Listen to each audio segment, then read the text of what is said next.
মুআজ রাদিয়াল্লাহু তাআলা আনহু বলেন, আমি সুন্নাহ দিয়া ফয়সালা দিব। এবার নবী করিম সাল্লাল্লাহু আলাইহি ওয়াসাল্লাম বলেন, মুআজ যদি তুমি কোন সুন্নাহর মধ্যে যদি এই বিষয় যদি না পাও তাহলে ফয়সালা দিবা কি দিয়া? এবার মুআজ ইবনে জাবাল রাদিয়াল্লাহু তাআলা আনহু বলেন, আমি ইজতিহাদ করে ফয়সালা দিব।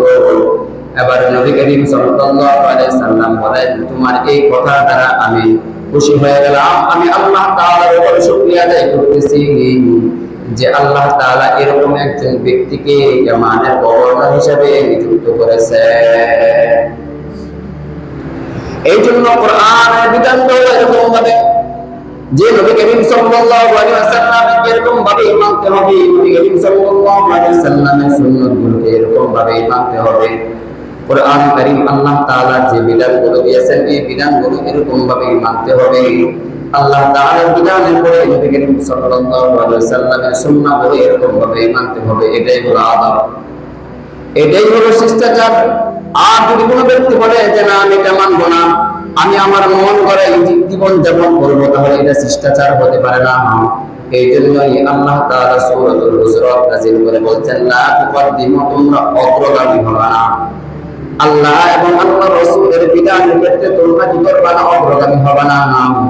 তোমরা এরকম ভাবে কি করবা? আল্লাহ রাসূল সাল্লাল্লাহু আলাইহি ওয়াসাল্লাম যে বিধান তোমাদেরকে দিয়েছেন এটাই হলো তোমাদের সবচেয়ে উত্তম বিধান।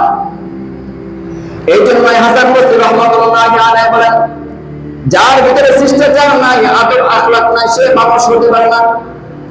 যার ভিতরে শিষ্টাচার নাই, আদব আখলাক নাই, সে কখনো মানুষ হতে পারে না। এই জন্য মানুষ হতে হলে নিজের ভিতরে শিষ্টাচার আদব আখলাক ঢুকাইতে হবে। কোন সময় কোন ব্যবহার করতে হবে সেটা শিখতে হবে। কারণ মানুষ কথা বলতে লাগে 2 বছর, আর মানুষের আদব আখলাক শিষ্টাচার শিখতে সারা জীবন লাগে যায়। মানুষের কথা বলতে লাগে 2 বছর, কথা শিখতে লাগে 2 বছর, আর দেশের পরিস্থিতি সমাজের পরিস্থিতি মিলিয়া চলতে গিয়া কথা শিখতে বা তাদের শিষ্টাচার শিখতে লাগে সারা জীবন লেগে যায়, সারা জীবন লেগে যায়। এই জন্য আদব আখলাক শিষ্টাচার শিখতে হবে। যদি শিখতে পারি তাহলে আমাকে মানুষ বলা হবে। আর সেই জিনিসটাই হলো আমাকে আপনাকে আল্লাহ তাআলা যে আকল দিয়েছেন, যে জ্ঞান দিয়েছেন, এই জ্ঞানটা কি করতে হবে? বুঝতে হবে। আমার জ্ঞানের মধ্যে কি জিনিসটা ধরতেছে আর জ্ঞানের মধ্যে কোন জিনিসটা ধরতেছে এটা বুঝতে হবে। এবং জ্ঞানটা এটাই খাটাতে হবে যে এই বিষয়টা আল্লাহ তাআলার বিধান কি, এই বিষয়টার ক্ষেত্রে নবী করিম সাল্লাল্লাহু আলাইহি ওয়াসাল্লামের সুন্নাহ কি, এবং নবী করিম সাল্লাল্লাহু আলাইহি ওয়াসাল্লামের সুন্নাহর পরে ইজতিহাদ কি, এটা বুঝতে হবে। এটা বুঝে তারপর আমার অগ্রসর হতে হবে। আর এটা যদি না বুঝে যদি আমি অগ্রসর হয়ে যাই, অগ্রগামী হয়ে যাই, চলে যাই, তাহলে আমাকে কখনো আমার ভিতরে শিষ্টাচার নাই, আদব আখলাক কোনো কিছুই নেই,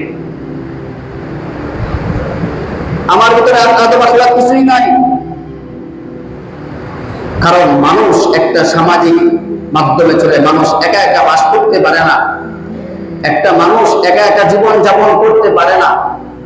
একটা মানুষ তার সমাজ নিয়েই চলতে হবে, পুরো একটা সমাজ নিয়েই তাকে চলতে হবে, সমাজের ব্যবস্থাপনা মেনে তাকে চলতে হবে। সমাজ ছাড়া যদি সে বাইরে একা একা জীবন যাপন করতে চায়, সে কখনো করতে পারবে না, সে কখনো করতে পারবে না। এই জন্য মানুষকে বলা হয় সামাজিক জীব। এই কারণে মানুষকে বলা হয় সামাজিক জীব।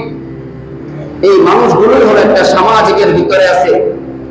এই সামাজিকের ভিতরে যে নিয়ম আছে, নিয়ম মাফিক তাকে চলতে হবে, এবং সেই নিয়ম মাফিকটা আল্লাহ এবং আল্লাহ রাসূল সাল্লাল্লাহু আলাইহি ওয়াসাল্লামের হুকুম মতো হতে হবে। সেই সামাজিক জীবটা যদি, এই সমাজ ব্যবস্থা যদি আল্লাহ এবং আল্লাহ রাসূল সাল্লাল্লাহু আলাইহি ওয়াসাল্লামের বিরুদ্ধাচরণ হয়, তাহলে ওটা মানা যাবে না। ওই সমাজ ব্যবস্থাটা আল্লাহ এবং আল্লাহ রাসূল সাল্লাল্লাহু আলাইহি ওয়াসাল্লামের বিধান মতো হতে হবে। যেমন নামাজ পড়া আল্লাহ তাআলার হুকুম, নামাজ পড়া আল্লাহ তাআলার হুকুম। এরকম ভাবে যদি কোনো ব্যক্তি হত্যা করে তার উপরে কিসাস, এটা আল্লাহ তাআলার হুকুম। কোন ব্যক্তি চুরি করলো তার হাত কেটে দেওয়া, এটাও আল্লাহ তাআলার হুকুম, কোরআন দ্বারা সাবিত। যদি কোনো ব্যক্তি জিনা করলো, তাকে কোমর পর্যন্ত গেড়ে এরকম ভাবে পাথর নিক্ষেপ করে তাকে হত্যা করে, এটাও আল্লাহ তাআলার হুকুম। চুরি করছে, রাষ্ট্রের সম্পদ চুরি করছে বা বিভিন্ন সম্পদ চুরি করছে, এটাও আল্লাহ তাআলার হুকুম। তার উপরে রাষ্ট্রীয় যে ব্যবস্থা আছে, ব্যবস্থা এবং কুরআন সুন্নাহর যে আইন আছে, এই আইন অনুযায়ী তাকে কি করতে হবে? শাসন করতে হবে, এটা আল্লাহ তাআলার হুকুম। তবে শেষরা চোরাচারা পেটের দায়ে চুরি করছে, পেটের দায়ে ক্ষুধার তাড়নায় চুরি করছে, ওটার ক্ষেত্রে এই হুকুম না। কারণ আমরা তো ওটার ক্ষেত্রে সবচেয়ে বেশি কঠোর হয়ে যাই। পেটের দায়ে যে সমস্ত মানুষ চুরি করে তাকে শাসন করি, আর যে ব্যক্তি কলমের মাধ্যমে চুরি করে তার বিষয়ে কথা বলতে পারে তাকে সাহায্য রাখি। যে ব্যক্তি কলমের মাধ্যমে রাষ্ট্রের সম্পদ চুরি করতেছে তাকে সাহায্য রাখি, আর যে ব্যক্তি পেটের দায়ে ক্ষুধার তাড়নায় চুরি করতেছে তাকে আমরা পেদানি দিই। আমাদের ব্যবস্থাটা এরকম হয়ে গেছে। আর আল্লাহ তাআলার বিধান কি? আল্লাহ তাআলার বিধান হলো ওয়ালাকুম ফিল কিসাসি হায়াতুন ইয়া উলিল আলবাব লাআল্লাকুম তাত্তাকুন। আল্লাহ তাআলা বলেন ওয়ালাকুম ফিল কিসাস, তোমাদের জন্য কিসাসকে আমি নির্ধারণ করে দিয়েছি। হায়াতুন ইয়া উলিল আলবাব লাআল্লাকুম তাত্তাকুন, তোমাদের জীবন ব্যবস্থার মধ্যে আমি কিসাসকে তোমাদের জন্য নির্ধারণ করে দিয়েছি, যাতে করে তোমরা বিতর্ক প্রদর্শন হও, ভয় পাও যে না চুরি করলে হাত কাটা যাবে, না হত্যা করলে হত্যার মধ্যে আমার জান নিয়ে নেবে। সে যেই ব্যক্তি হোক, একজন মনের যদি গোলামকে হত্যা করে তার বিরুদ্ধে কুরআনের আইন হলো কিসাস। এটাই আল্লাহ তাআলার শিষ্টাচার, এটাই আল্লাহ তাআলার শিক্ষা, এটাকেই মানতে হবে। আপনি যদি এটাকে না মানেন তাহলে আল্লাহ তাআলা বলেন ওমা কানা লাকুম লিমুমিনিন ওয়ালা মুমিনাতিন ইযা কাদাল্লাহু আমরাহু, যে তুমি আল্লাহ এবং আল্লাহর রাসূল সাল্লাল্লাহু আলাইহি ওয়াসাল্লামের ফয়সালা তুমি মানলা না, আল্লাহ রাসূল এবং আল্লাহ তাআলা যে ফয়সালা দিয়েছেন এই ফয়সালা তুমি মানলা না, তাহলে তুমি ঈমানদার মধ্যে হইতে পারো না, তুমি মুমিন হতে পারো না, এবং তোমার জন্য কোনো কল্যাণকর আসতে পারে না। আর যে ব্যক্তি আল্লাহ এবং আল্লাহর রাসূল সাল্লাল্লাহু আলাইহি ওয়াসাল্লামের যে ফয়সালা মানলো না, আল্লাহ তাআলা বলেন সে সুস্পষ্ট গুমরাহির মধ্যে আছে, সে সুস্পষ্ট গুমরাহির মধ্যে আছে, পথভ্রষ্টতার মধ্যে আছে।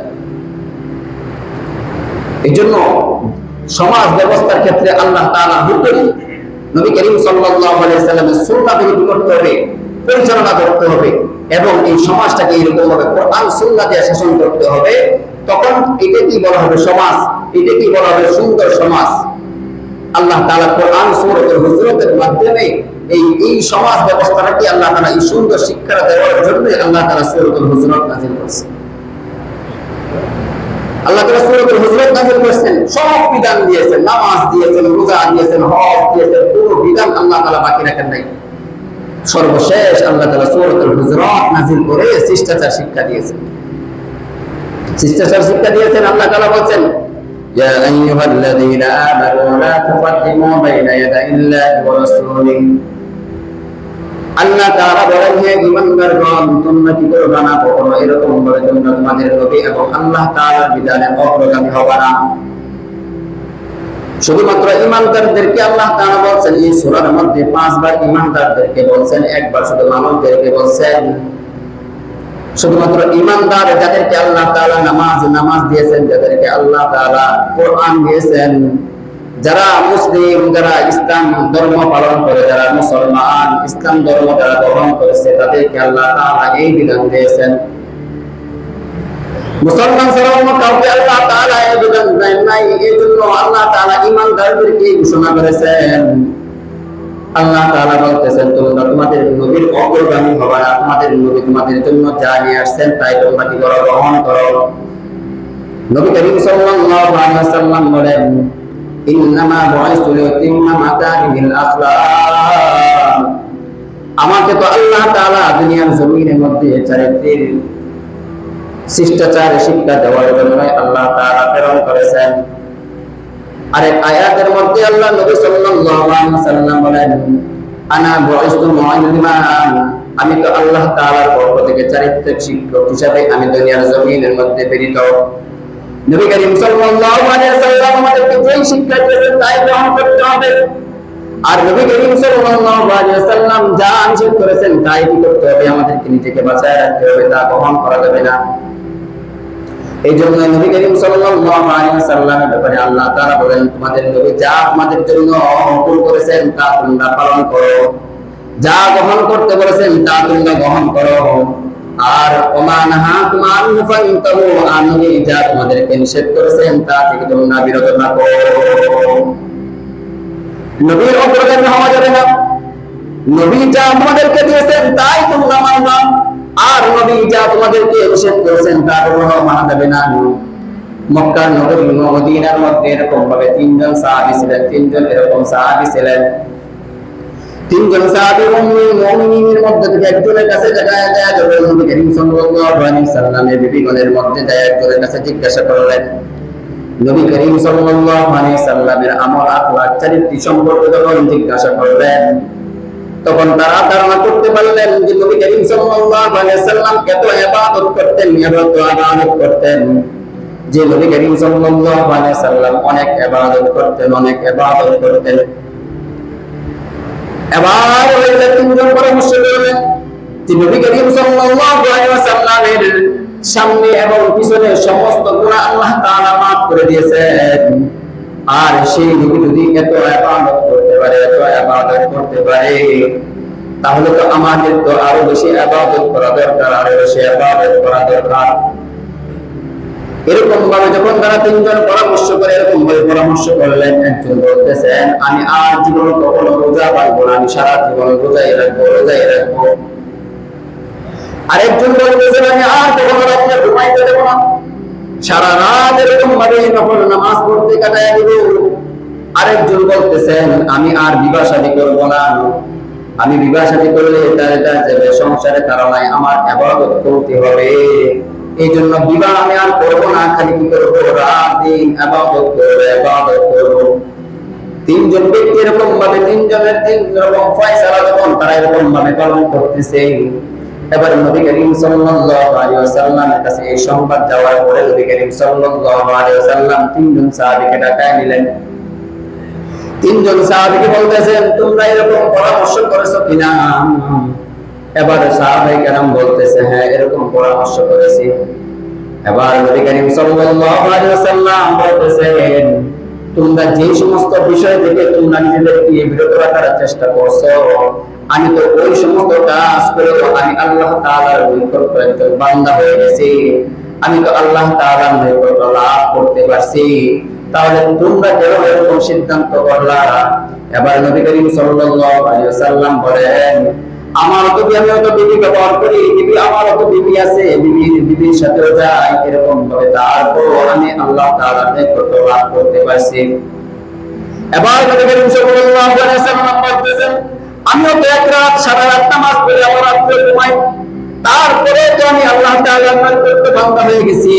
এরকম ভাবে আমিও তো একদিন রোজা রাখি আর একদিন রোজা ভেঙে ফেলি, তারপরে আমি আল্লাহ তাআলার নিকট লাভ করতে পারছি। তাহলে তোমরা কেন তোমাদের ব্যাপারে এরকম সিদ্ধান্ত গ্রহণ করলাম? কারণ তোমাদের নবী যেগুলো গ্রহণ করে নাই তোমরা কেন তা গ্রহণ করলা? কারণ আল্লাহ তাআলা তোমাদেরকে বলে দিয়েছেন যে তোমরা তোমাদের নবীর অগ্রগামী হবে না, তোমার নবীর আদেশের ক্ষেত্রে, তোমার নবীর হুকুমের ক্ষেত্রে, তোমার নবীর সুন্নাহর ক্ষেত্রে তোমরা কি করবে না? অগ্রগামী হবে না। তাহলে তোমরা কেন অগ্রগামী হলা? এর মাধ্যমে তোমরা আল্লাহ তাআলার নিকট লাভ করতে পারবে না, বরং তোমরা গুমরাহিতে পরিণত হয়ে যাইবা। নবী করিম সাল্লাল্লাহু আলাইহি ওয়াসাল্লাম সাহাবায়ে কেরামদেরকে শিক্ষা দিয়ে দিলেন, এই শিষ্টাচার শিক্ষা দিয়ে দিলেন যে নবী যেভাবে চলবে, নবীর সুন্নাত ধরে এরকম ভাবে ধারণ করবা, নবীর চাইতে কি করবা না? অগ্রগামী হওয়া না। যদি নবীর চাইতে এরকম ভাবে অগ্রগামী হয়ে যাও তাহলে তোমার ইবাদত আল্লাহ তাআলার কাছে কবুল হবে না। নবী শিক্ষা দিয়ে দিয়েছেন যে সাহাবায়ে কেরামদেরকে এরকম ভাবে শিক্ষা দিয়ে দিয়েছেন যে নবীর সুন্নাতগুলো এরকম ভাবে মানতে হবে, নবী যা করছে তাই করতে হবে, কিন্তু নবীর চাইতে বেশি করা যাবে না। এটাই হলো কোরআনের শিক্ষা, হাদিসের শিক্ষা, সুন্নাহর শিক্ষা। এই শিক্ষাটাই আল্লাহ তাআলা কোরআন কারীমের মধ্যে সূরাতুল হুজুরাতের মধ্যে দিয়েছেন। এই শিক্ষাটাই আল্লাহ তাআলা কোরআন কারীমের মধ্যে সূরাতুল হুজুরাতের মধ্যে আল্লাহ তাআলা দিয়েছেন। আর নবী করিম সাল্লাল্লাহু আলাইহি ওয়াসাল্লামকে আল্লাহ তাআলা চারিত্রিক শিক্ষক হিসেবে প্রেরণ করেছেন, কারণ শিষ্টাচার শিক্ষা নবী করিম সাল্লাল্লাহু আলাইহি ওয়াসাল্লাম দিয়েছেন। নবী করিম সাল্লাল্লাহু আলাইহি ওয়াসাল্লামের চাইতে উত্তম চরিত্রবান ব্যক্তি পৃথিবীর বুকে কেউ আছেন? কেউ নেই। কেউ দেখাতে পারবে না। কারণ ইন্নাহু রূহুল আযীম, একমাত্র কোরআনে যে নবী করিম সাল্লাল্লাহু আলাইহি ওয়াসাল্লাম সবচেয়ে উত্তম চরিত্রবান শিক্ষার অধিকারী, তার চাইতে উত্তম চরিত্রবান শিক্ষার অধিকারী কেউ নয়। তার থেকে গ্রহণ করছেন সাহাবায়ে কেরাম। এই উত্তম চরিত্রটা গ্রহণ করছেন কারা? সাহাবায়ে কেরাম। সাহাবায়ে কেরাম এরকম সুন্দর চরিত্রের অধিকারী হয়েছেন নবী করিম সাল্লাল্লাহু আলাইহি ওয়াসাল্লামের মাধ্যমে। যে সাহাবায়ে কেরামের যুগটাকে বলা হতো আইয়ামে জাহিলিয়াতের যুগ, সবচেয়ে বড় যুগ। আর সেই যুগটা নবী করিম সাল্লাল্লাহু আলাইহি ওয়াসাল্লামের পরশে আসার পরে সেই যুগটা হয়ে গেছে খায়রুল কুরুন, সবচেয়ে উত্তম যুগ। সবচেয়ে উত্তম যুগ। এই যুগ আর আসবে না। এই যুগ আর আসবে না। কিরকম উত্তম যুগ? খলিফাতুল মুসলিমিন হযরত ওমর ফারুক রাদিয়াল্লাহু তাআলা, তিনি কি নম্র তরবিয়তের মানুষ ছিলেন না মেজাজ তরবিয়তের মানুষ ছিলেন? গরম মেজাজের মানুষ ছিলেন, অনেক রাগী মানুষ ছিলেন। তিনি এক যুদ্ধের ময়দান থেকে একজন কাফেরকে গ্রেফতার করে নিয়ে আসছেন। তাকে বন্দী করা হয়েছে। বন্দী করার পরে তাকে ইসলামের দাওয়াত দিতেছে যে তুমি ইসলাম গ্রহণ করো, যদি ইসলাম গ্রহণ করো তাহলে তোমাকে ছেড়ে দেওয়া হবে, আর যদি তুমি ইসলাম গ্রহণ না করো তাহলে তোমাকে হত্যা করা হবে। আর যদি ইসলাম গ্রহণ না করো তাহলে তোমাকে হত্যা করা হবে। তখন ওই কাফের এরকম ভাবে বলতেছে, সত্যি? হ্যাঁ, তাহলে তোমাকে হত্যা করা হবে। সে ইসলাম গ্রহণ করবে না, আমাকে হত্যা করলে করে ফেলে। এখন অনেক সময় হত্যা করার আগে কিছু মানুষদেরকে কিছু তাদের আশা আকাঙ্ক্ষা পূরণ করা হয়। তখন বলা হইতেছে যে তোমার মৃত্যুর আগে তোমার কি আশা আছে বলো, পূরণ করতে পারি কিনা দেখি। সে বলতেছে যে মৃত্যুর আগে আমার এক গ্লাস পানি পান করার ইচ্ছা আছে। এক গ্লাস পানি পান করবা তো স্বাভাবিক বিষয়, এক গ্লাস পানি দিছে। এবার সে পানি হাতে নিয়ে বলতেছেন, উমর রাদিয়াল্লাহু তাআলা আনহুকে বলতেছেন, আমি যদি এই পানি পান না করি তাহলে তুমি কি আমাকে হত্যা করবা? করনা। আমি যদি এই পানি পান না করি তাহলে তুমি কি আমাকে হত্যা করবা? করনা। যতক্ষণ পর্যন্ত এই গ্লাসের মধ্যে পানি থাকবে তুমি পান না করো ততক্ষণ পর্যন্ত তোমাকে হত্যা করা হবে না। হত্যা করা হবে না, তাই নাকি? সে বলতেছে হ্যাঁ। উমর রাদিয়াল্লাহু তাআলা বলতেছে হ্যাঁ, ওয়াদা দিলাম। এখন ওই ছেলে কি করছে? এক গ্লাস পানি মাটির মধ্যে ঢেলে দিচ্ছে। এখন আপনি বলেন, মাটি থেকে পানি উঠায় দেওয়া সম্ভব গ্লাসের মধ্যে? বলা হয়েছে আবার এই গ্লাসের এক ফোঁটা পানি যদি অবশিষ্ট থাকা অবস্থায় তাকে হত্যা করা হবে না। মিশকাত শরীফের কিতাবুল মাকালার মধ্যে এই হাদিসটা আনছেন। উমর রাদিয়াল্লাহু তাআলা চারিত্রিক সম্পর্কে নিয়ে এই হাদিসটা আনছেন, যে পরে বলতেছেন যে এরকম ভাবে এক ফোঁটা পানি থাকা সত্ত্বেও তোমাকে হত্যা করা হবে না, সেই পানি ঢাইলা দিছি। এখন বলতেছে তুমি পানি উঠাইয়া দাও, এই পানি পান করো, তারপর আমাকে হত্যা করো। এখন বলেন, এই ক্ষেত্রে যদি আমি আর আপনি হইতাম তাহলে আমাদের রাগ কিরকম হতো? আমাদের ব্যবহারটা কিরকম হতো? অথচ উমর রাদিয়াল্লাহু তাআলা সবচেয়ে রাগী একজন মানুষ ছিলেন। এবার উমর রাদিয়াল্লাহু তাআলা বলতেছেন তাকে ছেড়ে দাও, সে চলে যাক। কারণ তাকে এই পানি পান করা সম্ভব না, তাকে হত্যা করা সম্ভব না। তাহলে ওয়াদার বরখলাফ হয়ে যায়। কি কাম আছে? তাকে ছেড়ে দাও। যখন তাকে ছেড়ে দেওয়া হলো, সে কিছু দূর যাওয়ার পরে দৌড়ে চলে আসে। আবার আয়েশা হযরত উমর ফারুক রাদিয়াল্লাহু তাআলা পায়ে পড়ে মাফ চাইতেছেন যে উমর আমাকে মাফ করে দেন। অতীত থেকে খালি শুনেছি যে মুহাম্মদ রাসূলুল্লাহ সাল্লাল্লাহু আলাইহি সাল্লাম সবচেয়ে উত্তম চরিত্রের অধিকারী ছিলেন এবং তারপরে তার সাহাবায়ে কেরাম সবচেয়ে উত্তম চরিত্রের অধিকারী ছিলেন। কিন্তু সেটা আমার চোখে এখনো প্রমাণ হয় নাই, কিন্তু আজকে প্রমাণ হয়ে গেছে। আজকে আমি যে বড় অপরাধ করেছি, এমনি অপরাধী, এই অপরাধের উপর আবার অপরাধী করছি। এত বড় অপরাধ করার পর তুমি উমর যখন আমাকে ছেড়ে দিয়েছো, তাহলে বোঝা গেল যে তোমাদের ভিতরে চারিত্রিক শিক্ষা আছে, এছাড়া আর কারো ভিতরে চারিত্রিক শিক্ষা নাই। এই চারিত্রিক শিক্ষা নবী করিম সাল্লাল্লাহু আলাইহি ওয়াসাল্লামের আদর্শ থেকে নেওয়া হয়েছে। সাহাবায়ে কেরাম ওই আদর্শ থেকে নিয়েছেন। সেই ব্যবস্থাটা আল্লাহ তাআলা কোরআনের মাধ্যমে দিয়ে দিয়েছেন। সেই ব্যবস্থাটা আল্লাহ তাআলা কোরআনুল কারীমের মাধ্যমে দিয়ে দিয়েছেন। এই জন্য আমাদের শিক্ষাটা এরকম হতে হবে যে আমাদের নিজের জীবন ব্যবস্থাটা এরকম ভাবেই করতে হবে, চারিত্রিক শিক্ষাটা এরকম ভাবেই নিতে হবে যে আল্লাহ তাআলা সূরাতুল হুজরাতের মধ্যে যেভাবে দিয়ে দিয়েছেন যে নবী করিম সাল্লাল্লাহু আলাইহি সাল্লামের আদর্শের ব্যাপারে আল্লাহ তাআলা হুকুমের ব্যাপারে অগ্রগামী হওয়া যাবে না। নবী করিম সাল্লাল্লাহু আলাইহি সাল্লামের সুন্নাহর ক্ষেত্রে অগ্রগামী হওয়া যাবে না। এই বিধানগুলো এরকম ভাবেই মানতে হবে। যদি এর চুল পরিমাণ যদি তোমার ভিতরে পিচ্ছিল থাকে তাহলে তুমি গুমরাহিতে পরিণত হবে, তাহলে তুমি গুমরাহিতে পরিণত হবে। এটাই আল্লাহ তাআলা শিক্ষা দিতেছেন সূরাতুল হুজরাতের মধ্যে। এটাই আল্লাহ তাআলা শিক্ষা দিতেছেন যে একটা মানুষ সে একা জীবন ব্যবস্থা চলতে পারে না, তাকে একটা সমাজ নিয়ে চলতে হবে। এই সমাজের ব্যবস্থাটা এরকম ভাবে কোরআন সুন্নাহ অনুযায়ী হবে, তখন ওই সমাজটাকে সবচেয়ে সুন্দর সমাজ বলা হবে। কারণ নবী করিম সাল্লাল্লাহু আলাইহি সাল্লাম যে সাহাবায়ে কেরামদেরকে নিয়ে যে সমাজে ছিলেন, এটাও একটা সমাজ ছিলেন, এটাও একটা সংগঠন ছিলেন। সাহাবায়ে কেরামদের একটা মুআমালাত ছিল, সংগঠন ছিল, সমাজ ছিল। সমাজ ব্যবস্থাটা তাদের এত সুন্দর ছিল। এই জন্য সবচেয়ে জাহিলিয়াতের যুগকে সবচেয়ে উত্তম যুগে পরিণত হয়ে গেছে শুধুমাত্র কোরআন সুন্নাহের কারণে। তেমনি ভাবে আমাদের সমাজটাকে আমরা এরকম ভাবে কোরআন এবং সুন্নাহর মাধ্যমে চালাই, দেখবেন আমাদের সমাজটাও এরকম ভাবে সবচেয়ে উত্তম সমাজ হিসেবে পরিণত হবে। আল্লাহ তাআলা আমাদেরকে আমার জবান থেকে যে কথাটুকু আল্লাহ তাআলা বের করছে, আল্লাহ তাআলা আমাদের সবাইকে এই কথাটির উপর আমল করার তৌফিক দান করুন। আমিন। ওয়া আখিরু দাওয়ানা আলহামদুলিল্লাহি রাব্বিল আলামিন।